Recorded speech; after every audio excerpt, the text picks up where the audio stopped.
A man is laying on his deathbed. He is surrounded by his family.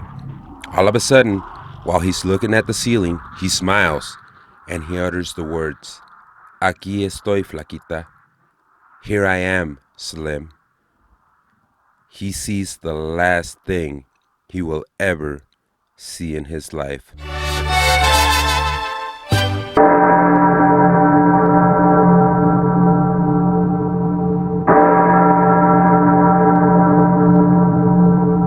Uy, cucuy, welcome back to the Mexighost Tales. I am your host, Denny Chavez, and today we have a very special episode, today being November 2nd, 2022, which in Mexico is largely celebrated as Dia de los Muertos, Day of the Dead, which is where we celebrate the lives of the ones that have passed to the next life. This is a very special celebration in Mexican folklore. This is also celebrated the 1st of November, so it's actually the 1st and the 2nd of November that are considered as Dia de los Muertos. However, in this episode, we're going to talk about Santa Muerte, which literally translates to Saint Death. Now, there is a popular belief in Mexico that people that follow Saint Death or Santa Muerte are largely criminals or narcos, but that couldn't be farther from the truth. Actually, the Santa Muerte cult is not recent. It's predated that the Aztecs and the Mayans actually celebrated or offered sacrifices to death gods. For example, the Mayans had a Puck, which was a skeleton with a jaguar face and was considered to guard the gates of the underworld. The Aztecs had, and I'm probably going to butcher this, but it's Mictlecahuatl, which was known as the Lady of the Dead. And later, the Spaniards gave her the name Santa Muerte or Saint Death. Now, if you're Catholic or if you're familiar with the Catholic religion, Catholics have saints. However, Santa Muerte or Saint Death is not considered a saint. It has not been canonized. Canonizing is a process that is followed by the Catholic Church, where in order for a person to be a saint, they have to live an exemplary life, and they have to do a lot of good deeds.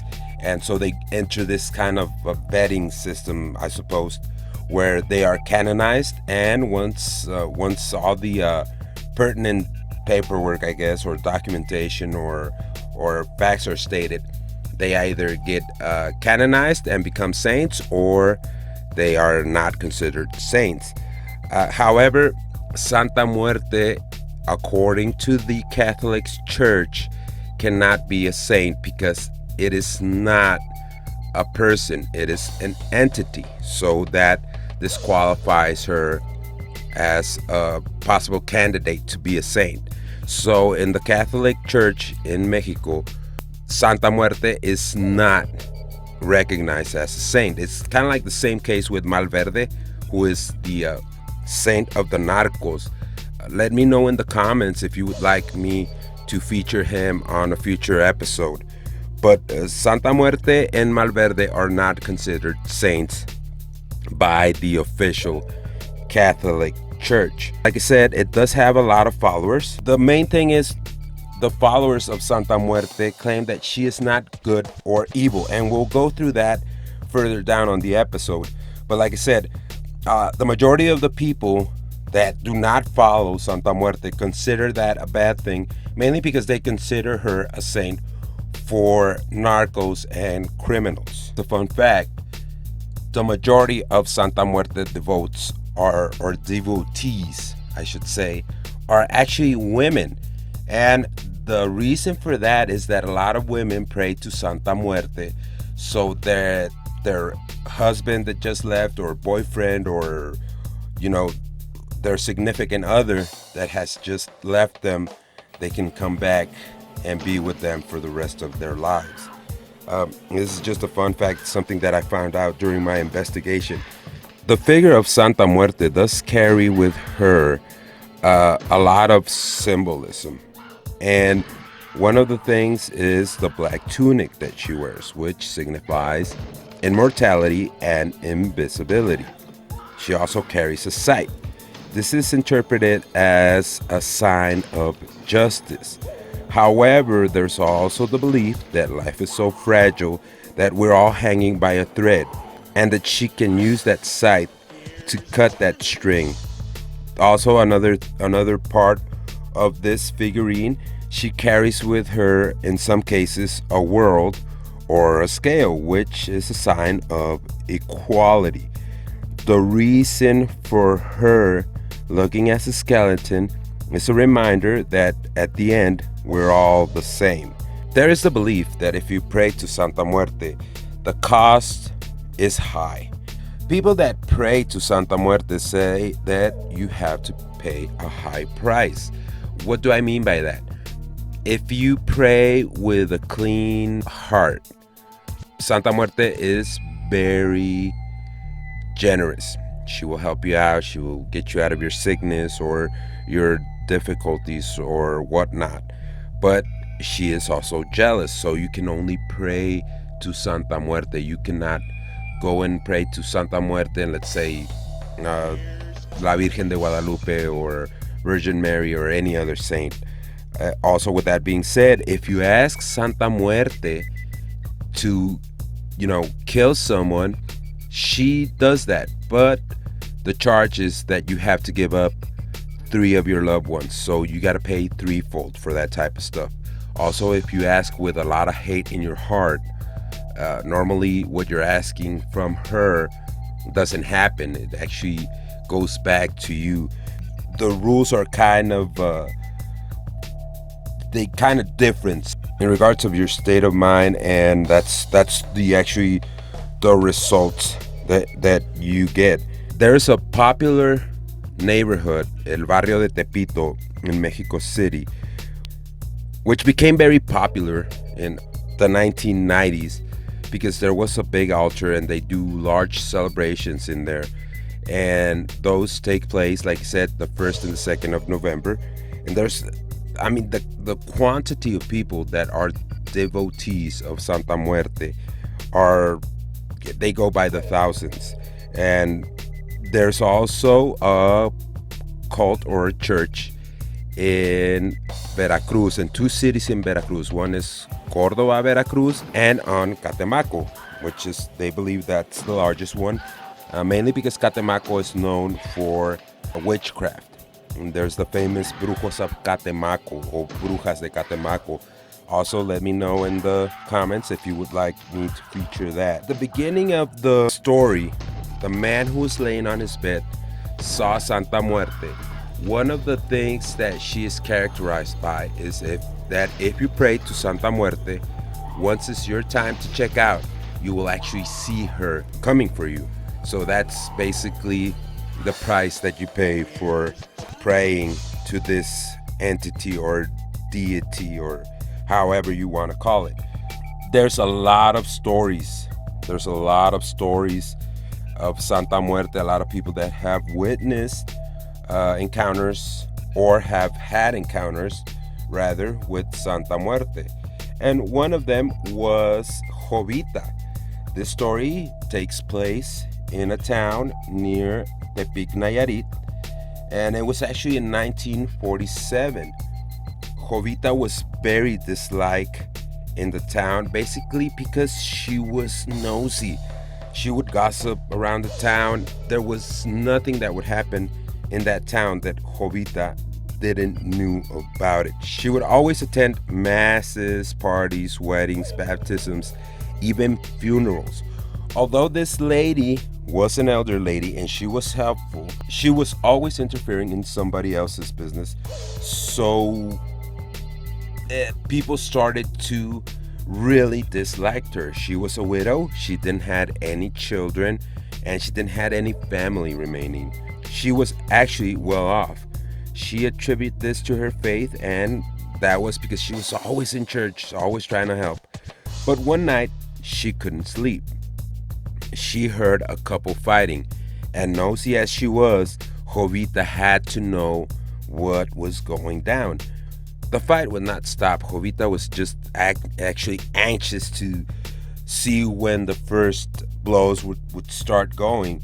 However, this fight continued, and she started to fall asleep when she heard the bells of the church going. This was at 3 a.m. She looked out the window. She thought that was odd, and she saw people praying and walking to the church. Her initial thought was that Don Mateo had passed. He was an elderly man that was very sick at the time.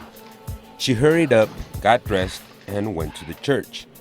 Once she got to the church, two men would now allow her to go in. She got upset and she asked, "Who do you think you are?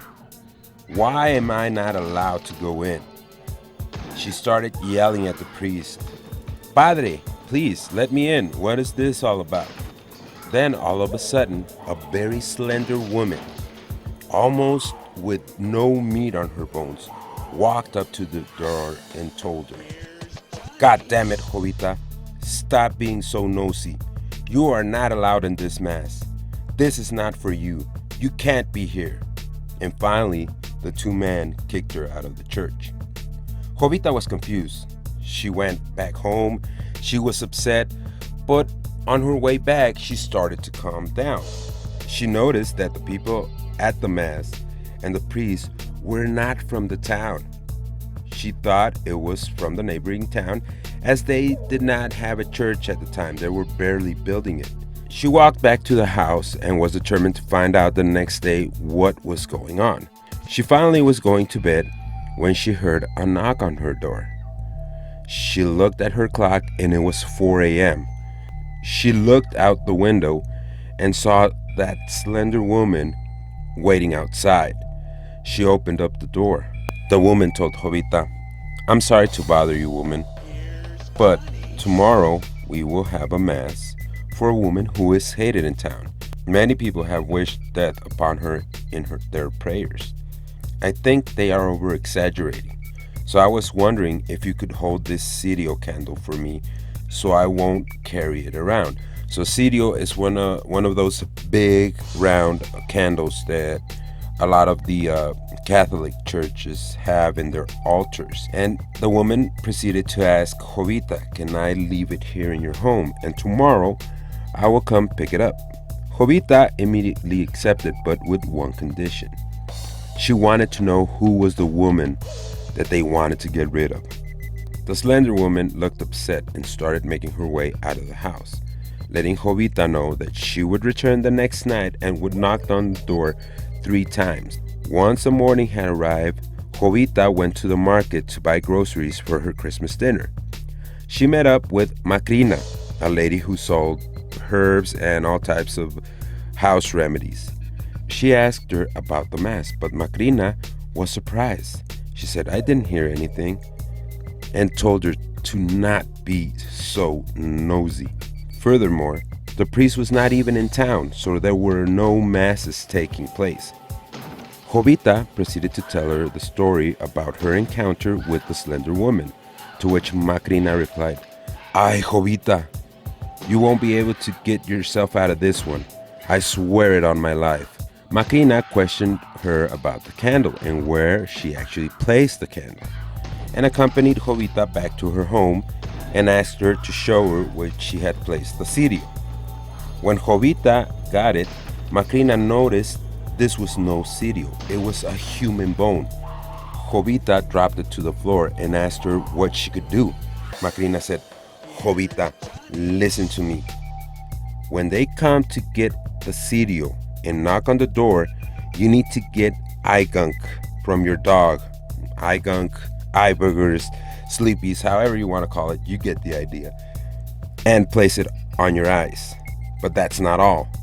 You need to get a baby and scare it so it will start crying. When the baby starts crying, it will scare that thing away that is coming to get you. After that, you need to throw the bone as strong as you can to the woman's feet. That is the only way you can get rid of the curse that has been placed upon you. Jovita did as she was told. She got someone to let her babysit. She was ready that night. At 3 a.m., on the dot, she heard the knock on her door. She immediately got her dog Sleepy's on her eyes. She got the baby in her arms and grabbed the supposed cereal, slowly walking to the door, trying to avoid the encounter. The knock on the door was heard again. This time the knocking was louder. She had no choice. She mustered up enough courage to open the door. When she did, she pinched the baby so it would start crying. Then she threw the cereal at the woman's feet. It was none other than Santa Muerte, who let out a terrible scream and started pulling on her own hair and scratching her own face. And she said, "Damn you, woman, you are indeed nosy, and you do like to gossip. I thought all of it was rumors and didn't believe it. I don't want someone as gossiper as you in the underworld. You are safe this time. I came for you because everyone hates you and wishes that you were dead because you can't stop being nosy and gossipy. So I hope this serves you as a lesson and you can stop sticking your nose in everyone's business." A strong wind started blowing and the slender woman disappeared. The following morning, Jovita was rushed to the hospital. She had an eye infection. An eye infection so severe that ended up costing her her life. And Santa Muerte, that didn't want her, had no choice but to accept Jovita in the underworld. And with that, we come to the ending of this Mexighost Tales. I hope you liked it. As always, you can follow us on Facebook, Instagram, and TikTok as the Mexighost. And don't forget to subscribe to the channel. YouTube has now the handle option. Our handle is at Mexighost. Also, don't forget to leave a like and comment. That helps us out with the algorithm big time. We're trying to make a bigger community out here. We do appreciate everybody that is subscribed and leave their likes and leave their comments. We do read them. So if you have any requests, please drop it on the comment section. And as always, we'll see you on the next one, where we will explore another part of Mexico's other history.